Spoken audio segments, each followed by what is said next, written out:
The dash light blinked once, like a nervous tick. That's when I saw his hand slip under my steering column. Too smooth, too practiced.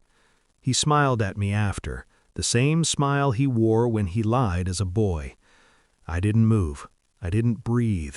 I let him think the dark swallowed the moment whole. He left the truck running. 20 seconds.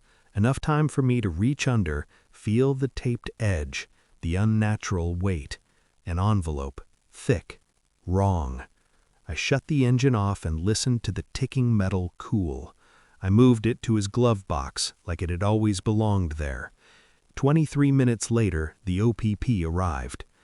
But I'm getting ahead of myself. Once he was my miracle. I remember his hands wrapped around my finger in the hospital, how he squeezed like he was anchoring himself to this world. I built everything around that grip. Late nights, early mornings, the kind of sacrifices no one applauds.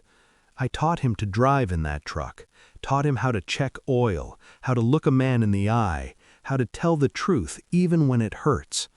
Somewhere along the way, truth became optional.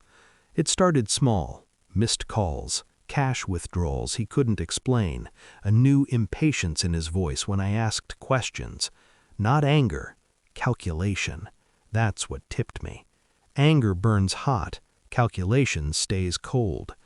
The first real crack came when I found the burner phone in his gym bag. No lock. He was getting sloppy. Messages without names, numbers instead of faces, short instructions, drop-offs, pickups. Nothing cinematic, just business. I didn't confront him. Confrontation is what desperate people do. I watched. I learned. I waited.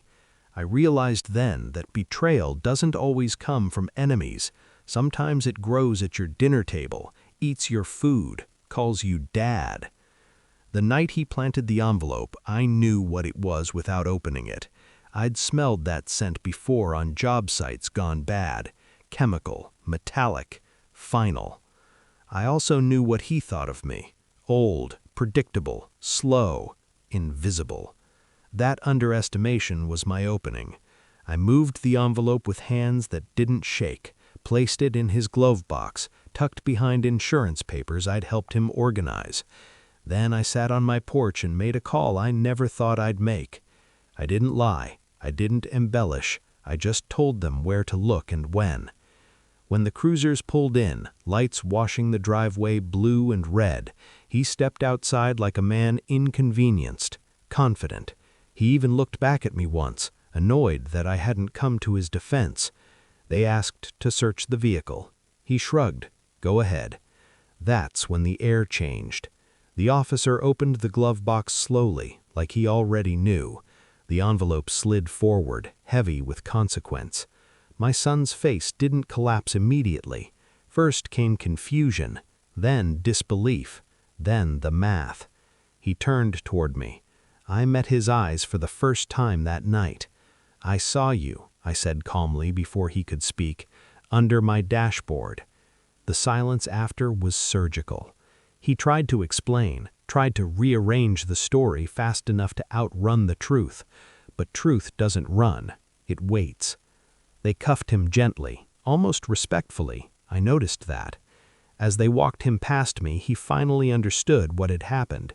Not just that he'd been caught, but by whom. That the man he thought was fading had been watching the whole time. He whispered my name, not angry, afraid. Later, alone in the quiet that follows sirens, I sat in my truck. The dash light still blinked. I turned it off. I didn't feel victorious. I felt clean. Justice doesn't always roar. Sometimes it's a soft click of a glove box closing, a call placed without drama, a lesson delivered too late to be undone. I loved my son. That never changed. But love doesn't mean blindness, and blood doesn't mean immunity. He thought he took my place, driver, decision-maker, man of the house. What he didn't realize was I'd already stepped aside long enough to see him clearly. And when the moment came, I didn't raise my voice. I just moved the weight to where it belonged and let the truth do the rest.